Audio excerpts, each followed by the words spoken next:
What did you make of last night from an ad perspective? You know, it was pretty safe. I don't think there were ads that just jumped out. We're in a weird transition between how we're releasing the ads now long before they hit the game, so you don't have as much of the surprise factor. But on the other side of that, you're getting huge social media hits on these. I mean, you can take Puppy Love as an example for Budweiser. They're almost at 40 million views. The next day, we're going to actually show a clip of it right now. There you go, Puppy Love. It's a great spot. Who didn't love it?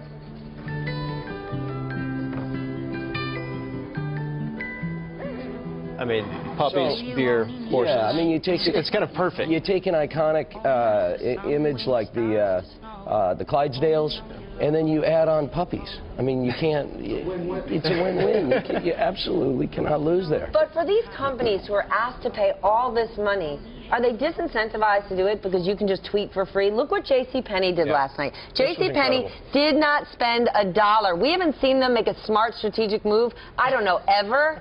And they had a huge win last night without spending a dime. They had a huge win, and my cousin's neighbor was tweeting for him. Here's what I think it is. Okay? Your cousin's neighbor? Yeah, I think so. So at least if you read them, that's how it comes off. So here it is. You get real professionals to do real work. And this isn't just about a social media campaign. It has to be fully 360-degree, fully integrated to take advantage of it. I think Chris does that better than anybody.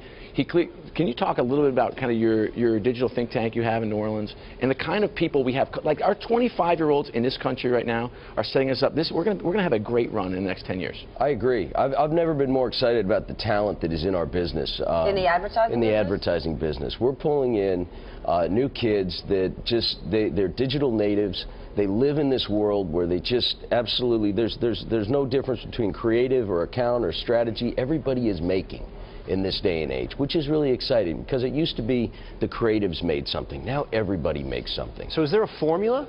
Or is you're bringing in these kids and everybody's got their own ideas and all of them can hit? It all has to start with one thing. It has to start with a big, strong brand idea.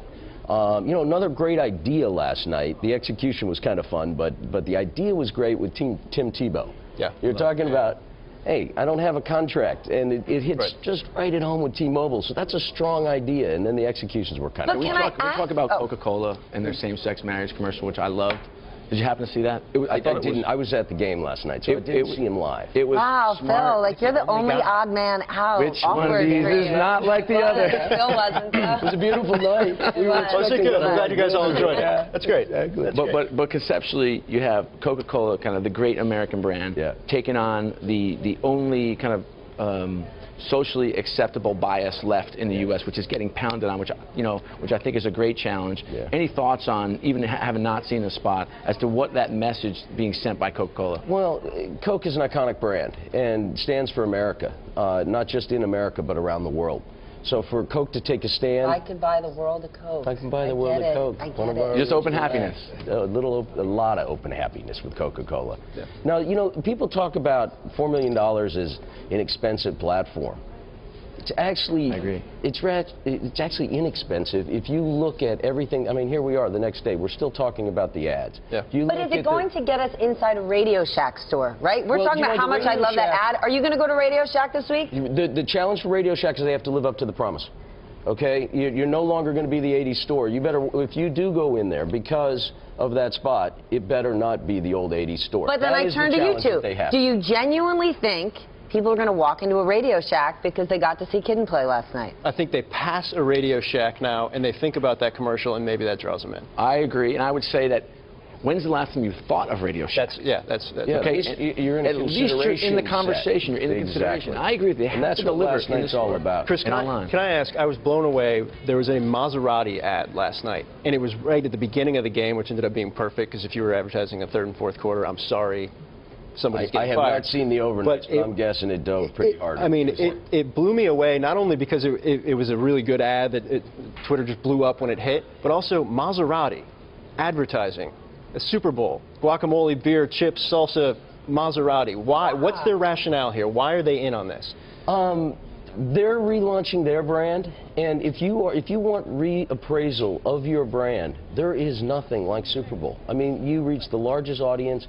The ads are as much part of the game as the game itself. There's no other show that you watch. There may be waste. There may be waste for Maserati in that, sure, okay, but a chance for them to cut through, rebrand, relaunch. And hey, they sell one or two, and it probably pays for the spot. Does it mean that a lot of Maserati. Does it mean that they want to have a different customer, though? I mean, with the exception of your Uber 1%, nobody's buying a Maserati. With the Uber 1%'s watching football also. All right. All right. What's the Walk biggest... around. Tell us about the Uber 1% you were hanging out with. Me, please, you brother. You know better than me. But tell me, what could you get wrong with the Super Bowl ads? Was there somebody that you looked at and said, "Man, what a waste of money"? I think there's a few of them. That's why you're here, brother. I'm tired of GoDaddy. I'm tired of GoDaddy. Tired of GoDaddy. I still don't understand what they do. At least GoDaddy went a little different and didn't just go with their typical sex and. Yeah. Well, I mean, which ones really did you jump up and down and say this is? There were a lot of. Right, I agree. For me, it was an Audi Dober Wawa. Oh, that was I loved funny. it. It was truly original. It was funny. Okay, so as a creative guy, when you look at that, could you say that's a new concept? I've never seen anything like it. Yeah, yeah, and I hope we don't see any more Dober Wawas. Yeah, probably not. Yeah, they were scary.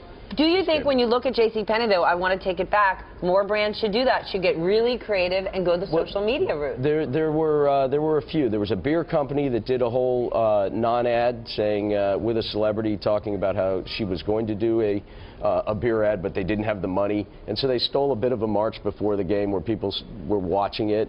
I think this is a great platform that's just going to continue to grow on Super Bowl. But I want to pull up the JCPenney tweet just for a moment and this was your drunken neighbor. Yeah. His cousin's drunken neighbor. No, here you brother, go. sister. Who knew this was going to be? Come on, people! We need to get this right. But is this getting it right? We mock JCPenney constantly, saying they don't have a clue, they're completely out of touch.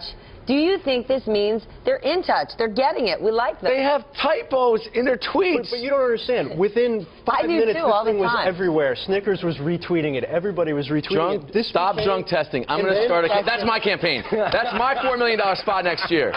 No more drunk texting. Texting, no more? None. Stop it. We're talking about JCPenney. I love it. What do you think of the halftime show? I thought the halftime show was spectacular. I liked the hats and how they lit up. I thought the set was great. Bruno Mars was great. The peppers were good. From an advertising. Did you catch the Pepsi? I don't know if they showed this on TV, but they had the Pepsi lights in the Pepsi logo shoot across the stadium, which I thought was incredible. Fabulous.